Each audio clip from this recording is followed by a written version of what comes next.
Que Dieu vous bénisse. Shalom. Paix à vous. Jésus ou rien. Alléluia. Amen. Nous allons proclamer la parole de Dieu aujourd'hui dans les psaumes 62. C'est à Dieu seul que dans les calmes je me remets. Lui seul est mon rocher et mon sauveur. Il est ma forteresse. Je ne serai pas ébranlé. Combien de temps encore allez-vous tous ensemble vous ruer sur un homme pour chercher à l'abattre, comme un mur qui s'affaisse ou comme une clôture qui cède à la poussée? Ils forment des projets pour le précipiter de son poste élevé. Ils aiment le mensonge. De la bouche, ils bénissent, mais du cœur, ils maudissent. C'est à Dieu seul, mon âme, qu'il te faut te remettre. Mon espoir vient de lui. Lui seul est mon rocher et mon sauveur. Ma forteresse, je ne serai pas ébranlé.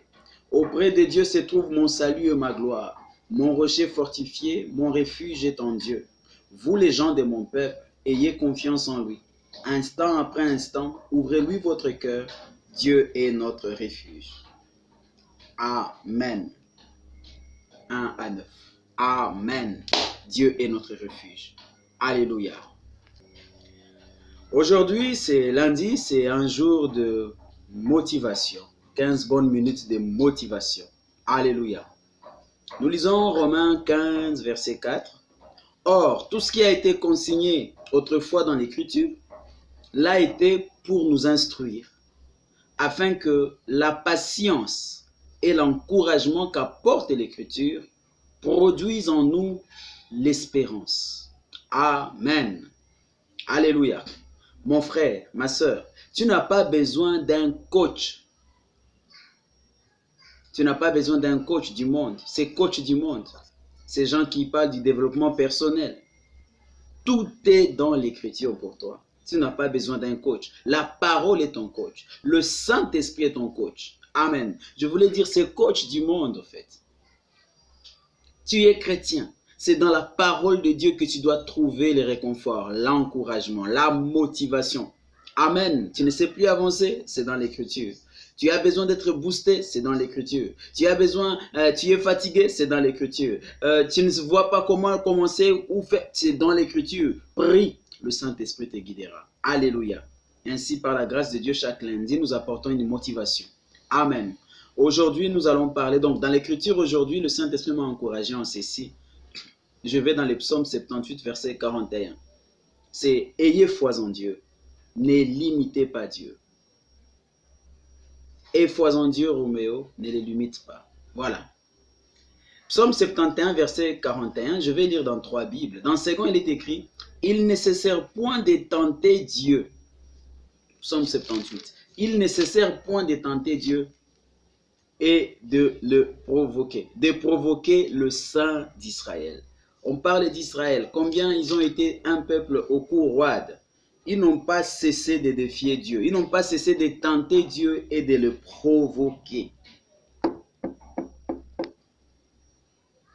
David dit, et ils recommencèrent et tentèrent Dieu et affligèrent les dieux d'Israël. Verbe tenter. Semeur dit, à nouveau, ils mettaient Dieu au défi. Et ils attristaient le Saint d'Israël. Mettre Dieu au défi. Tenter Dieu. La vieille compréhension des églises, des vieilles églises, partout la foi n'est pas prêchée. Quand on parle de tenter Dieu, c'est comme demander de grandes choses à Dieu. Mais ce n'est pas de ça que Dieu parle ici. Écoutez le verset, je suis toujours dans le même verset, maintenant je prends la Bible Osterwald, je crois. Car coup sur coup, il tentait les dieux forts et il donnait des bornes au Saint-Esprit. Affliger Dieu, provoquer Dieu, lui donner des limites. Voilà le péché du peuple d'Israël. Limiter Dieu, lui donner des limites. Lui assigner des limites. C'est l'inférioriser, si on peut le dire. C'est le rendre petit. Nous devons cesser de limiter Dieu. Ayons foi en lui. Il peut tout. Et comment se manifeste cette limitation dans nos vies? J'ai ici deux grandes choses. Premièrement, les questionnements. Les questionnements. C'est humain, c'est naturel.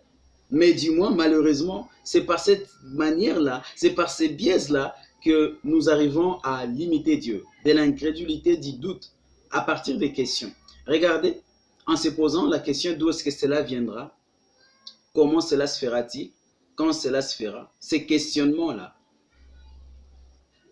on se pose la question malgré ce que Dieu a dit, ou malgré ce que l'Écriture nous dit, la promesse de Dieu, parce qu'en Christ, toutes les promesses sont oui, et cela nous pousse à perdre force.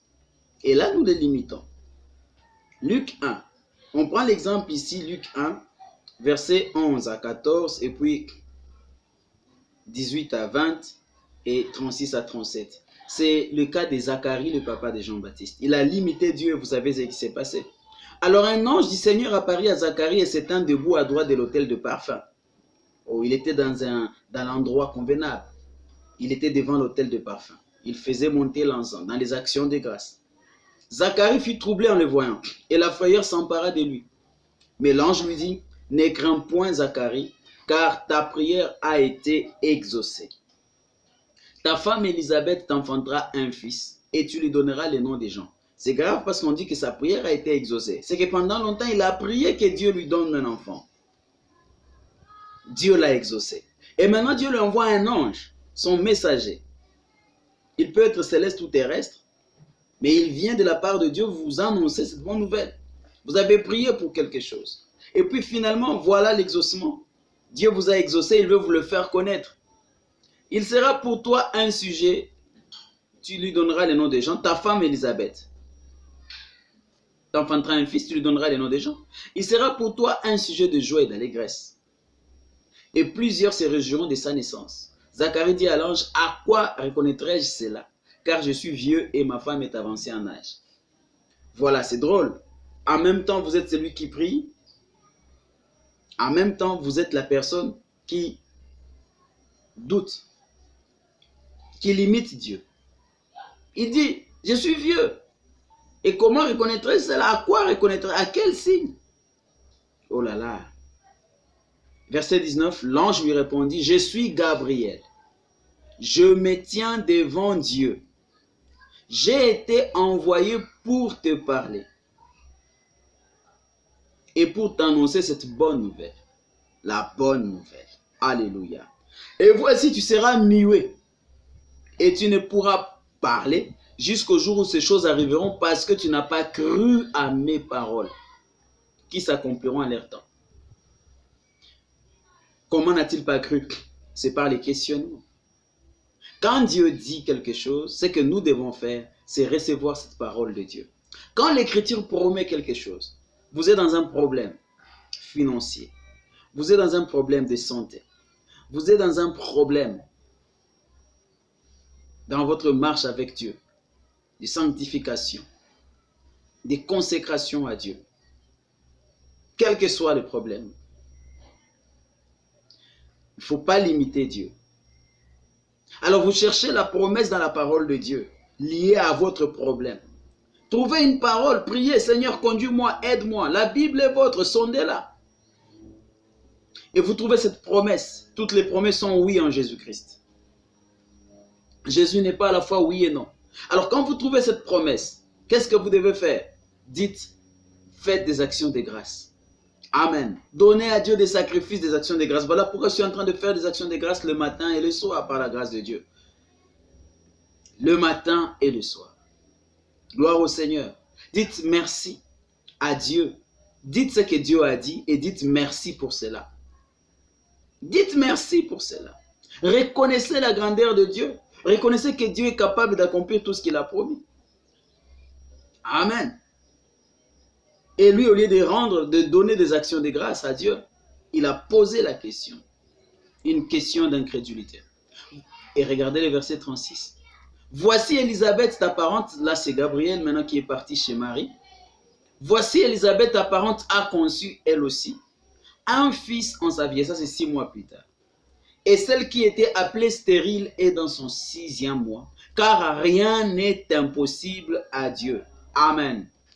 Nous devons apprendre à ne pas limiter notre Dieu. Gabriel qui est dans la présence de Dieu là au ciel, il dit non, je connais la capacité de mon Dieu. Rien ne lui est impossible. Amen. Et il donne cette connaissance à une servante terrestre. Et cela est écrit.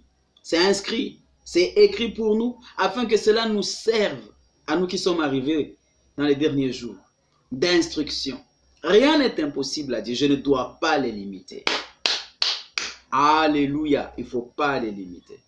Nous les limitons généralement. Nous ne devons pas limiter Dieu. On les limite parfois à, comme si au travail je ne gagne que $500 le mois. Je ne vois pas où est-ce que je peux trouver de l'argent au-delà de ces 500. On les limite. Tu les limites à ton travail. Tu les limites à. Dans la santé, vous les limitez à vos médicaments. Vous les limitez au médecin. C'est au dire du médecin. Ça s'appelle limiter Dieu. Parfois, vous les limitez à votre famille. Ah, comment moi je peux être béni, être riche dans la vie? Est-ce un péché pour un chrétien d'être riche dans la vie? Non.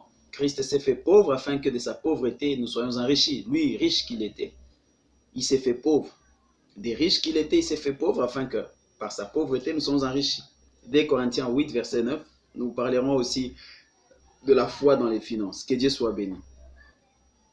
Ne limitez pas Dieu. Ta famille est pauvre? Certainement. Tu n'as pas beaucoup étudié? Certainement. Ou même si tu as beaucoup étudié, tu n'as pas toutes les ressources, tu ne vois pas par où commencer, il n'y a pas de problème. Dieu est vivant. Abraham était stérile, mais Dieu est vivant. Regardez, j'ai remarqué que notre Dieu, le Dieu que nous servons, est un grand Dieu. Alléluia. Il est un grand Dieu, mes frères. C'est un Dieu glorieux. Genèse 12, Genèse 15, Genèse 17. Dans ces 3 chapitres, chaque fois que Dieu parlait à Abraham, il lui parlait toujours. Il appelait les choses qui ne sont pas comme si elles étaient. Il les place là, au présent. Il lui dit, je te donnerai à toi et à ta descendance cette terre que tu vois. Dans chaque visitation de Dieu à Abraham, il ne manquait jamais de souligner la descendance. Et combien elle sera nombreuse. Après, il vivra dans une terre étrangère et elle sera asservie, mais je la délivrerai par la main puissante. Vous remarquez ça? Voici l'alliance que je traite avec toi et ta descendance. Tu auras à circoncire tes premiers-nés, chaque garçon, au 8e jour. Ta descendance sera nombreuse telles les étoiles dans les cieux. Chaque fois que Dieu parlait à Abraham, il ne manquait jamais de souligner la descendance. Et combien elle serait nombreuse. Dieu ne retire pas sa parole. Il n'est pas un homme pour mentir, ni un fils de l'homme pour se repentir. C'est merveilleux. Alors, qu'est-ce que Abraham faisait? J'ai aussi découvert ceci. Je vais faire aussi une petite vidéo là-dessus encore. Abraham, à chaque visitation de Dieu, il construisait un autel. Il était devenu un constructeur d'autel. Et qu'est-ce qu'il faisait sur cet autel? Il choisissait dans sa bergerie une vache grasse. Je ne sais pas, peut-être simplement une seule, je ne sais pas combien de nombres il choisissait, et il offrait en sacrifice d'action de grâce. Il consumait cela par le feu. Et la fumée montait jusqu'au ciel d'une agréable odeur à Dieu. Ça s'appelle des actions de grâce. Et je comprends que ce que Dieu disait à Abraham, Abraham aussi le disait de sa bouche, il les confessait dans ses actions de grâce. Et c'est comme ça qu'Abraham a appris la confession. Abraham, tout le temps, il était en train de remercier Dieu pour l'accomplissement. Il disait, je te remercie, Père, pour ma descendance. Elle est nombreuse, comme les étoiles des cieux. Je te loue, ô Éternel. Et il donne son agneau. Il offre son agneau à Dieu. Il les consume. Alléluia. Et c'est ainsi que Abraham a été affermi dans la foi et il est devenu ce qu'il était en train de confesser. C'est que Dieu d'abord lui avait dit, et la parole de Dieu ne peut échouer, mais vous devez la recevoir positivement. Il l'a reçu et il a loué Dieu, il a confessé, il a offert à Dieu des actions, des sacrifices d'action de grâce. Et nous aussi, chaque chrétien, nous devons imiter la foi d'Abraham. Nous devons être des constructeurs d'autels. Alléluia, spirituellement. Vous devez offrir à Dieu des actions de grâce le matin, le soir. Louez Dieu pour sa parole. Vous trouvez une promesse, vous commencez à louer Dieu pour cette promesse. Vous dites merci Père. David aussi a loué Dieu pour la promesse. Dieu lui a dit, je te ferai une maison. David s'est mis à louer Dieu pour une maison éternelle. Gloire au Seigneur. Ça s'appelle les louanges de foi. C'est très puissant, mes frères. Les actions de grâce. Que Dieu vous bénisse richement. Amen. Dans Romains 4, il est écrit 16 à... C'est pourquoi, en descendant, les héritiers les sont par la foi, pour que ce soit par grâce, afin que la promesse soit assurée à toute la postérité, non seulement à celle qui est sous la loi, mais aussi à celle qui a la foi d'Abraham, notre Père à tous, selon qu'il est écrit, « Je t'ai établi Père d'un grand nombre de nations. » Il est notre Père devant celui auquel il a cru, Dieu qui donne la vie aux morts et qui appelle les choses qui ne sont point comme si elles étaient. Voilà le Dieu que nous servons. Voilà le Dieu qui nous a appelés. Voilà le Dieu qui nous a choisis en Jésus-Christ. Il appelle les choses qui ne sont point comme si elles étaient parce que nous sommes ses enfants. Tout ce que Dieu appelle en notre présence. Gloire au Seigneur. Les promesses qui sont dans la Bible, nous devons les accepter et les confesser dans nos actions de grâce. C'est ce que je suis en train de faire. Alléluia. Amen, amen. Espérant contre toute espérance. Alors Abraham a espéré contre toute espérance. Il crut en sorte qu'il devint père d'un grand nombre de nations, selon ce qui lui avait été dit, telle sera ta postérité. Comment Abraham l'est devenu? Il a cru cela dans son cœur et chaque jour, et chaque fois qu'il faisait des actions de grâce à Dieu, il ne manquait pas de remercier Dieu pour ce que Dieu a dit qu'il est. Il a accepté. Sans faiblir dans la foi, il ne considéra point que son corps était déjà usé, puisqu'il avait près de 100 ans et que Sarah n'était plus en état d'avoir des enfants. Il ne douta point par incrédulité au sujet de la promesse de Dieu, mais il fut fortifié par la foi, donnant gloire à Dieu, ayant la pleine conviction que ce qu'il promet, il peut aussi l'accomplir. C'est pourquoi cela lui fut imputé à justice. Mais ce n'est pas à cause de lui seul qu'il est écrit que cela lui fut imputé à justice. C'est encore à cause de nous à qui cela sera imputé, à nous qui croyons en celui qui a ressuscité des morts, Jésus notre Seigneur. Alléluia. Amen. Des actions de grâce. La deuxième chose qui fait que nous limitions Dieu, la peur de demander de grandes choses, doutant que cela va s'accomplir. Or, Jean 16, 23, 24 dit, en ce jour-là, vous ne m'interrogerez plus sur rien. En vérité, je vous l'ai dit, ce que vous demanderez au Père, il vous le donnera en mon nom. Jusqu'à présent, vous n'avez rien demandé en mon nom. Demandez et vous recevrez afin que votre joie soit parfaite. N'ayez pas peur de demander de grandes choses. Je suis en train de demander à Dieu des grandes choses, des grands accomplissements spirituellement et même physiquement. Et je suis en train de louer Dieu pour cela. Je crois, je suis tenace. Quand le Seigneur m'a demandé de venir de ce côté de la ville, ça n'a pas été facile pour moi parce que ce côté, c'est totalement le désert, la vallée de Baka. Mais je m'appuie sur Dieu. Il est écrit que ceux qui s'appuient sur Dieu, ceux pour qui l'Éternel est la force, ceux qui ont trouvé leur force en Dieu, il est écrit quand ils traversent la vallée de Baka, la vallée des larmes, il la transforme en un lieu plein d'eau. Il la transforme en une oasis, en une source jaillissante. Et c'est ce que je suis en train d'expérimenter. Je suis allé dans un endroit désertique pour moi et ma famille. Mais c'est en cet endroit que je suis en train d'expérimenter maintenant des grands exploits de la grandeur de Dieu. Et l'accomplissement des promesses que Dieu m'a faites. Je crois de tout mon cœur. Je suis dans ces temps. Je suis dans la saison et je vous invite aussi à ne pas limiter Dieu. Ne le limitez pas à votre travail. Ne le limitez pas aux médecins. Ne le limitez pas à votre lieu, à votre quartier, Ne limitez pas Dieu. Il est le Tout-Puissant. Ne limitez pas le Saint-Esprit. Acte 1:8. Qu'est-ce que nous pouvons dire nous en tant que chrétiens? Nous sommes des témoins. Mais vous recevrez une puissance, le Saint-Esprit survenant sur vous et vous serez mes témoins jusqu'où? Jusqu'aux extrémités de la terre. Ne les limite pas. Vois que tu es en train de rendre témoignage pour Jésus-Christ. Et cela va dans le monde entier. Alléluia. Accepte que tu es devenu un témoin de grande renommée. Dieu Tout-Puissant. Rien ne lui est impossible. Amen. Abraham crut. Dieu lui a dit, tu seras père d'une grande multitude. Et il le devint. Moi aussi, je crois de tout mon cœur que je deviens un patriarche dans la foi. Que la foi que Dieu m'a donnée, je la communique dans le monde entier à une multitude qui ne connaissent pas Jésus-Christ. à une multitude, où j'affermis la foi de plusieurs aussi. Gloire au Seigneur. Je le crois, je l'accepte. Ne limitez pas Dieu. Amen. Ne limitez pas Dieu. Acceptez les grandes promesses. Elles sont toutes oui en Jésus-Christ. Ne les limitez pas. Confessez Dieu. Confessez les promesses devant Dieu. Et regardez ce qui se passe. Aujourd'hui, j'étais en action de grâce. En effet, j'étais à court de quelque chose. Et alors que j'étais en train de louer Dieu, gloire au Seigneur, je me suis décidé de louer Dieu. Et en louant Dieu, une visitation. Dieu est vivant, mes frères. Gloire à toi, Seigneur. Que Dieu vous bénisse richement. Ne limitez pas Dieu. Ne les limitez pas. Demandez pardon. Dites avec moi, Seigneur, je demande pardon de t'avoir limité. J'accepte maintenant, par ta grâce, que je ne te limiterai plus. Tu es ce Dieu de possibilités infinies. Tu es tout puissant. Tu es fort. Je crois que ta grâce vient sur moi. Je prends la résolution de me relever et de croire. Je veux être comme Abraham, dans des actions de grâce, un constructeur d'autel. Je l'accepte au nom de Jésus-Christ. Amen. Que Dieu vous bénisse. Ne limitez pas Dieu.